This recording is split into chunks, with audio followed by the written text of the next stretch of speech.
seconds.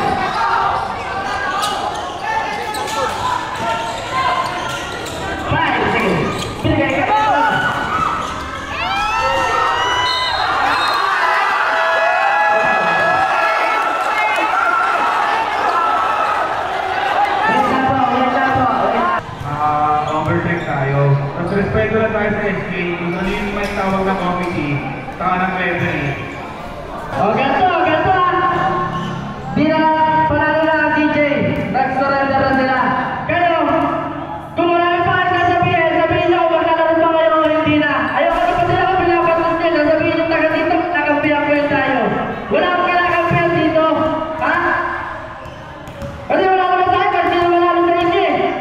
Parang sila kilala ko to, kilala ko rin to. Kaya na kaya kung sino manalo sa inyo. Di ba?